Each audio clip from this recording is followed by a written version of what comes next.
Hi, my name is Chris Bashi. I'm an emergency physician at Mercy Hospital in St. Louis. Today we're going to review obstetrical and gynecologic emergencies. Let's talk a little bit about normal pregnancy first. Uh, During normal pregnancy, the baby is within the uterus, floating in some amniotic fluid. The baby is connected to the mom through the umbilical cord and the placenta. The placenta is responsible for gas, nutrient, and waste exchange. It also provides a barrier against some toxic substances. There are other toxic substances that can cross the placenta, and that's why we know that those substances are dangerous during pregnancy. If you look at the umbilical cord in cross section, it has two arteries that carry deoxygenated blood and one vein that returns oxygenated blood to the child. It is a closed system. When you're cutting the umbilical cord, as we'll discuss later, it's good to leave a little bit of maybe 4 to 6 inches of space before you cut the cord. That allows us to place an umbilical vein catheter in the hospital, which we can use for venous access in the child if we need to after birth. And again, the amniotic fluid surrounds the baby and protects the baby in the amniotic sac, which is inside the uterus. Now, during a normal pregnancy, the uterus is going to go from the size of about a fist all the way up to a large 9-month uterus, as you see in that picture there. At about 4 months, the uterus reaches the umbilicus. Mom's going to go through some physiologic changes during the pregnancy. She's going to have increased cardiac output and up to a 20 beat per minute pulse increase late in the third trimester. During the second trimester, her blood pressure is also going to decrease about 15 millimeters of mercury. You may be called to the scene of a minor motor vehicle collision, and you may find a pregnant patient in her third trimester that's a little hypotensive and a little tachycardic, but that may just be normal for her during the pregnancy. If we have to transport that patient, we're going to want to place the patient on their left side. If you place the patient in the supine position, the uterus is going to rest on the inferior vena cava, and it's going to diminish the blood that's returning back to mom's heart and may affect her cardiac output. And that could certainly cause problems with the fetus. So we want to make sure we transport mom on their left side when they're in the third trimester. Now, trauma during pregnancy can be a big problem, although the baby is fairly well protected. Only about 1.6% of fetuses die when mom's injuries are non-life threatening. So even though we transport quite a few of these people for evaluation, they only miscarry or have fetal demise less than 2% of the time if mom has non-life threatening injuries. Now you see this rises to 40 to 41% of the fetuses die when mom sustains a life-threatening injury. So even still, the baby is fairly well protected even when mom has serious injury. The problem, though, comes if mom becomes hypotensive or hypoxic. So the baby usually has problems if it gets poor perfusion from the mother. So we want to make sure we treat hypovolemia and hypoxia aggressively and that we control bleeding. If mom loses her vital signs she's after about 22 weeks, we can do something called a perimortem C-section in the emergency department. That will involve doing an emergent vertical incision in the abdomen and basically delivering the child, which a lot of times would mean the child would be premature. But after that, the uterus and it will contract down, and mom will get basically a blood transfusion from the blood that's within the uterus, and so that may help her during a resuscitation. But again, this is if mom loses her vital signs. What they're showing there in the picture too is, if you can't put the patient on their left side, you can use your hands to manually displace the uterus off to the left, and that will assist you in keeping that uterus off the inferior vena cava. The good way to remember this is that the bench seat of the ambulance is on the left side. You always want the patient facing towards you and not away from you. So just a good thing to remember to place the patient on their left side if they are in the third trimester. Okay, now we're going to talk about something called preeclampsia and eclampsia. This is also something known as toxemia of pregnancy. You'll see this after 20 weeks gestation, but it can also occur up to 2 months after delivery. And what you see here is high blood pressure, which is usually a blood pressure of 140 over 90 or greater. That may not seem like very high, but when you think that most of these pregnant women are young and healthy females who actually in their second and third trimester should be a little hypotensive, that is significant hypertension. They also have edema as well as protein in their urine. Eclampsia occurs when they have seizures or coma. That's when preeclampsia becomes eclampsia. The treatment for this is basically to control blood pressure and control seizures. The definitive treatment is delivery, although as I said, this can occur up to 2 months after pregnancy. The symptoms of preeclampsia, unfortunately, a lot of these we also see during pregnancy, but headache, hyperreflexia, dizziness, visual problems, nausea and vomiting, right upper quadrant pain, as well as weight gain and edema. That's preeclampsia. A lot of times they will be diagnosed as being preeclamptic by their OB/GYN because they check for protein in the urine, they see the edema, and they note the high blood pressure. And again, preeclampsia becomes eclampsia when you have seizures or altered mental status. So if we encounter a seizure in a pregnant patient, what you want to do is place the patient on the left side, again, displacing the uterus off the inferior vena cava. Remember we said that if mom has hypoxia or hypovolemia, the child can have problems. So go ahead and place mom on oxygen. Go ahead and get IV access and place her on a monitor. Now the treatment for an eclamptic seizure is magnesium. Usually the dose is 4 to 6 grams IV, given over about 20 minutes for blood pressure and seizure control. This may cause respiratory depression. It will also cause a decrease in her deep tendon reflexes, and that's something you should monitor as you administer this drug. This is something we obviously don't do very often, so I would call for orders if you have to do this. The antidote for too much magnesium is calcium gluconate if you need to give an antidote. But again, this is something we're going to give over about 20 minutes. Now, Valium, Ativan, and Versed are all Class D medications. We know there's some harm during pregnancy to give those to mom, so they are not our first line drugs for seizure control. But again, we have to treat mom to save baby. So if mom is in status epilepticus despite magnesium, those may be drugs that we consider. But again, I would not do that without calling medical control first. All right, let's talk about some causes of vaginal bleeding. You see here the female anatomy.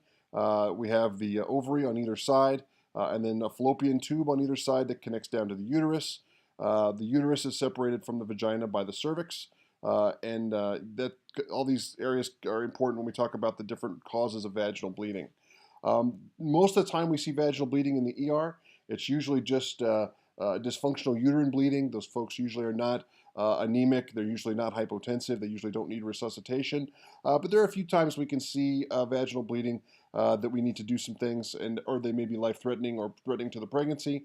And so we'll talk about some specific things that are difficult from dysfunctional uterine bleeding here. First one's miscarriage. Second one's ectopic pregnancy. Third one's abrupto placentae. We also have placenta previa, uterine rupture, and postpartum hemorrhage, and we'll talk about those all individually here. Let's talk about miscarriage first. This happens in 1 in 10 pregnancies, so it's actually fairly common. Usually happens in the first trimester, usually before 20 weeks. As distressing as this can be for the parents, usually they can be reassured by knowing there wasn't anything they could do to prevent the miscarriage. A lot of these miscarriages that happened early in the first trimester are simply because the sperm and the egg didn't come together properly. It was a pregnancy that was doomed from the start. There was nothing they could have done differently, and they just were going to have a miscarriage. But any tissue that you find should be saved for analysis. It doesn't happen often, but you can treat mom for hypovolemia.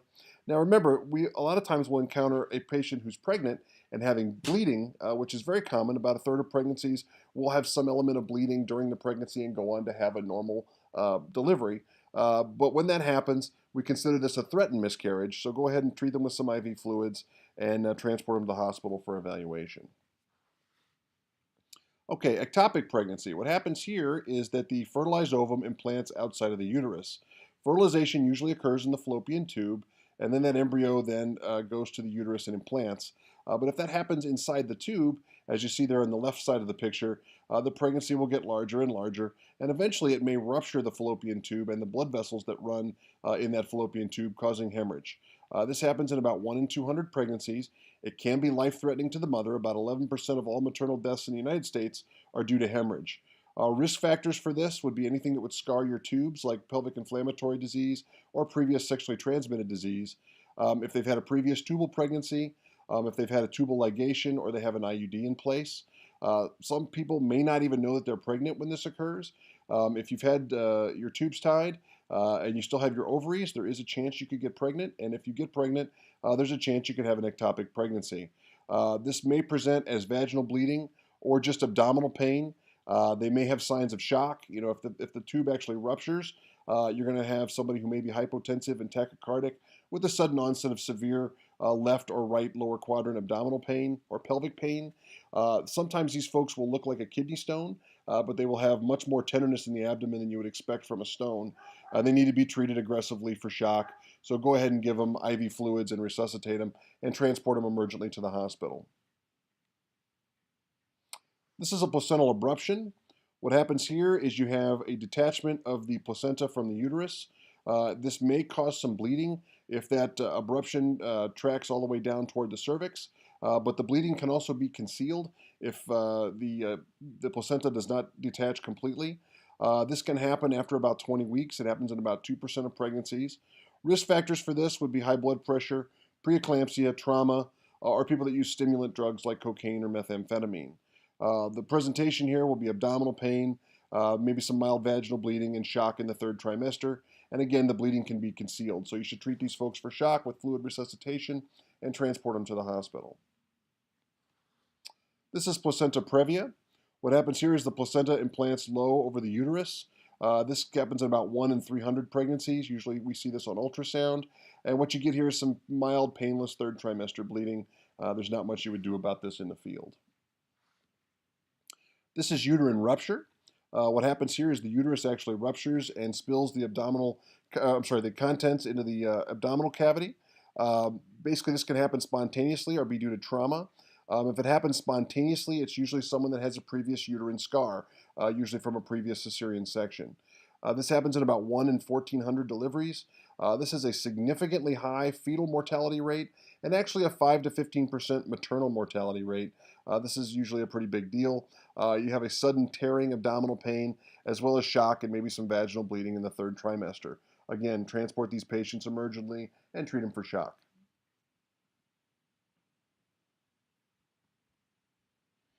Okay, let's talk a little bit about the stages of labor. There are 3 stages. The first is the dilation stage. Here you're having contractions and cervical dilation. Happens in about 12 and a half hours if it's your first child. And then if you've had multiple children, it takes about 7 hours. What's going to happen is the cervix is going to dilate to about 10 centimeters. On the right, you see kind of a visual aid there. 10 centimeters is roughly the size of a roll of cheap toilet paper. And then there's a gauge for how to measure how dilated the cervix is if you check the patient. Everything from a penny to an Oreo to a soda can to a donut, again to a roll of toilet paper. So again, you're going to see dilation from about 2 to 10 centimeters. Next comes the expulsion stage.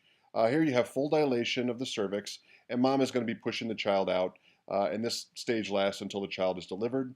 This is followed by the placental stage, and here we have just delivery of the placenta after delivery of the child. All right, anytime you get called for a pregnant patient who may be in labor, you need to make a determination as to whether or not you're going to do an imminent delivery in the house, or if you've got time to take that patient to the hospital. And once we get to the hospital, we need to know if we're going to deliver that patient in the emergency department, or if we got time to take that patient up to labor and delivery. So signs of an imminent delivery would be anybody who's having contractions which last about 45 seconds in length at about 1 to 2 minute intervals. If mom's telling you she has the urge to push, or if you look down there and you see crowning.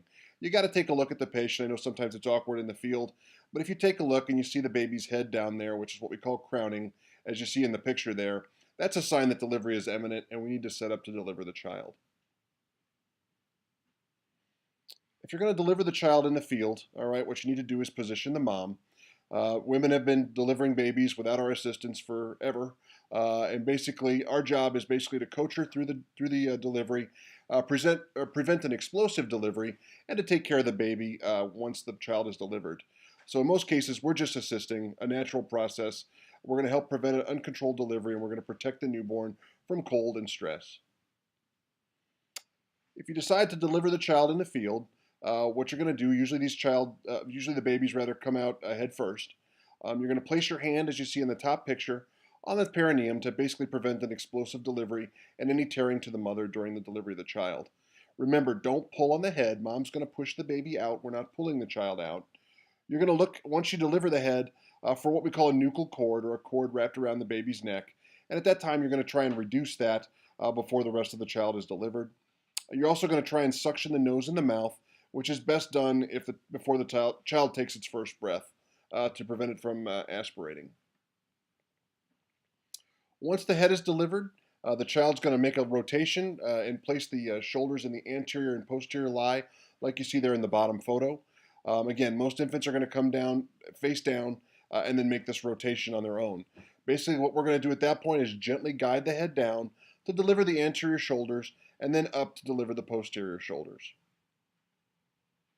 After that, you're going to deliver the rest of the child, but once the shoulders come out, everything else is going to come out very quickly. Remember, babies are very slippery. You're going to want to make sure you catch the kid in a towel or something to prevent you from dropping the child or a blanket. And once you've got the baby out, you're going to begin drying the baby off and keeping the baby warm. You want to make sure you hold the baby at the level of the vagina while you're clamping the cord. You don't want to pick the child up. Go ahead and put the clamps on like you see in the photo there, about 4 to 6 inches from the baby, and then cut in between them. Okay, after the child is delivered, we have to evaluate the infant. You want to make sure the infant is dried and covered. Babies are come out all wet and they need to be dried off so they don't get hypothermic. You're going to suction the baby and stimulate as you need to. And then you're going to assess APGAR scores at about 1 and 5 minutes after delivery. Now, I don't expect you to memorize the APGAR score, but most of us are using electronic medical software, which will probably prompt us for an APGAR score and should give us the information we need to provide a score. This is the APGAR scale. The lowest score is 0, the highest score is 10. You don't have to memorize it, like I said, but you should be thinking about what we're trying to gauge as we're resuscitating the child. So the first thing we look at is the appearance of the child. Is the child blue all over? Does he have just blue hands and feet, but centrally he's pink? Or is he pink all over? Look at the pulse of the child. Is the pulse absent? Is it less than 100 beats per minute, or is it greater than 100 beats per minute? What about the grimace? Is it absent? Does the child grimace, or does the child cough and sneeze as we stimulate it and suction the child? What about activity? Is the child limp? Does it flex its arms and legs, or is it just very active?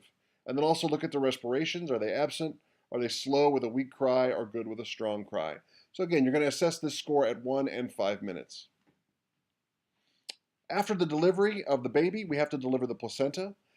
This takes some time. Usually it takes about 20 minutes or so. Don't pull on the cord. Don't rush this. We don't want to tear the cord and we don't want to tear the placenta. Once the placenta comes out, we want to make sure that we examine it, make sure it came out intact so that there's no pieces of the placenta left in mom. You can see excessive bleeding at this stage. This can be controlled by massaging the mom's uterus through the abdomen. If the baby's doing well, you can also let mom breastfeed. That will also stimulate some contractions and slow bleeding down. But do not place any vaginal packing. That's not going to work to slow down the bleeding. Okay, and so now we're going to look at a movie of how this looks. Here we see the dilation stage. You notice the baby's moving down toward the birth canal. In a second here, they'll show you the cervix dilating and effacing to let the baby pass from the uterus into the birth canal. And here's that cervical dilation, dilating to about 10 centimeters, and you see it effaces, it kind of disappears there. And this allows the baby to proceed into the birth canal. And so now baby's going to drop into the birth canal, and we'll see the delivery stage. And so here we're seeing the baby crowning as we described there. You should be able to see the baby's head at this point. You see the baby's going to come out face down. And once the head is delivered here, you'll notice the baby's going to make a turn. And those shoulders are going to be in the anterior and posterior lie. You're going to bring the baby down and deliver the anterior shoulder first, then the posterior shoulder, and then everything else just comes out right afterwards. This is what the delivery looks like in real time. Again, I apologize for the quality of this video. I got it off of YouTube. But you see here the baby's crowning. We're going to have delivery of the head. And then we're going to see the delivery of the anterior shoulder. So they're going to bring the baby's head down. Here comes the anterior shoulder. And then the posterior shoulder. And then everything else comes right afterwards. Another view of that here. We see with this video, you see that hand on the perineum there preventing an explosive delivery. The baby's head comes out first. Here comes the anterior shoulder and then the posterior shoulder. And she's making sure the cord's not around the baby's neck and then delivers the child. Okay? So that's what's supposed to happen. If it does not happen that way, you might see something called a breech presentation. This happens in about 4% of term deliveries. And what happens here is the presenting part is not the head. If this occurs, there's not much you can do about it in the field other than to try to allow delivery to proceed normally up until the umbilicus. After that, we're going to try and gently rotate the fetus to align the shoulders in an anterior-posterior fashion. Obviously, got to be very careful with the child's head and neck. And then what we're going to do is try and deliver the posterior shoulder first, and then bring the baby down and deliver the anterior shoulder. So basically, everything here happens in reverse, but we want to be very careful not to pull the child out and avoid excessive neck traction. This is another problem that can occur during delivery. It's something called shoulder dystocia. What happens here is that basically the shoulders get stuck on the symphysis pubis, and this can be a real problem even in the hospital. What will happen here is you'll deliver the head, and then you'll notice that the baby's not coming out after that. What you see in the bottom photo is something called the turtle sign, where the baby's head retracts back into the vagina after delivery, and it becomes very difficult to get the child out. This is a very serious problem because the child can be susceptible to birth injury, like a brachial plexus injury, anoxia, or even a clavicle fracture. Ways we deal with this is something called McRoberts maneuver. You see that in the upper picture there, where basically you take mom's leg and you elevate the legs above her head. Hopefully what you're doing there is changing the angle of her pelvis, allowing that anterior shoulder to deliver. The other thing you can try is some suprapubic pressure, trying to push that shoulder down below the pubic bone. I have the Brown and Crouppen logo on here because this is a very high litigation delivery because a lot of times there is birth trauma to the patient. And so there can be problems here with hypoxic brain injury or, like I said, brachial plexus injuries involving nerve damage to the arm, preventing it from working in the future. So we want to make sure if this happens, we document that we tried McRoberts maneuver and then we tried some suprapubic pressure trying to get the child out. This is just a demonstration of McRoberts maneuver. And so you see here we're elevating the legs up above mom's head, and then they'll show you a cross section here as to how that changes the angle of her pelvis. And so here you see that that pelvic angle is changing, allowing that shoulder to get below the symphysis pubis and the child to be delivered. Now, we can also see a prolapsed umbilical cord. What happens here is the presenting part is the umbilical cord itself. As awkward as this is, you got to take a look down there when mom calls you for a potential delivery. And if you see that cord coming out, you need to insert 2 gloved fingers and basically keep pressure off of the umbilical cord. If that umbilical cord kinks off, that's the baby's blood supply, and this child can be born with some hypoxic brain injury. And so we want to make sure that we document we transported the patient with 2 fingers on either side, 1 finger on either side of that cord to keep pressure off of it. All right, after the child is born, we need to resuscitate the child. You'll notice in the photo there, they've placed a hat on the baby's head. The reason we do that is because the baby's head is a much greater proportion of its surface area compared to the rest of the body than it is in adults. So they lose a lot of heat through their head. So we go ahead and warm the baby up. We also want to start drying the baby off, stimulating the baby, and suctioning the baby. If we need to, we can apply some oxygen or even use an ambu bag or, in rare cases, intubate the patient if need be. We'll also focus on CPR if the patient's pulse is less than 60 and give medications if we are resuscitating the child. I'll show you a little bit about what the newborn algorithm looks like here. So again, we're going to provide warmth, we're going to position and clear the airway, we're going to dry the baby off, we're going to stimulate and reposition as we need to. Then we're going to evaluate the respirations. If they're great, respirations are fine and their heart rate's greater than 100, but they're cyanotic, we're going to go ahead and give supplemental oxygen. If that cyanosis persists or they're not breathing properly, we're going to go ahead and bag the patient with positive pressure. If their heart rate is less than 60, we're going to go ahead and start chest compressions. And if it remains less than 60, we're going to go ahead and give epinephrine and volume. So let's review real quickly. When we're doing a delivery, what shoulder do we deliver first in a usual head first delivery?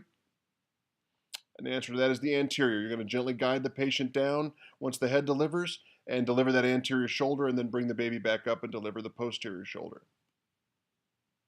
What do we suspect in a young woman with a history of a tubal ligation who has a blood pressure of 60 over palp and a pulse of 130 with sudden left lower quadrant abdominal pain? This is an ectopic pregnancy. Okay, we have to be suspicious of that. Even if she's had a tubal ligation, she is prone to a tubal pregnancy. And obviously, we've got signs of shock here and bleeding, which means she's probably got a ruptured tube. And we have to treat that patient aggressively with fluids and transport emergently. What differentiates eclampsia from preeclampsia? The answer here is seizures and or coma. And remember, we treat eclamptic seizures differently. We use magnesium as a first-line treatment as opposed to any of our benzodiazepines. What's the safest position to transport a pregnant woman in her second or third trimester? And the answer there is left lateral recumbent. I want to make sure the patient's on their left side. It displaces the uterus off of the inferior vena cava, allowing the mom to get blood returned to her heart and maintain adequate cardiac output to supply oxygen and nutrients to the fetus. All right, that's all I got for you today. If you have any questions, please feel free to contact me. Um, Thank you very much for listening.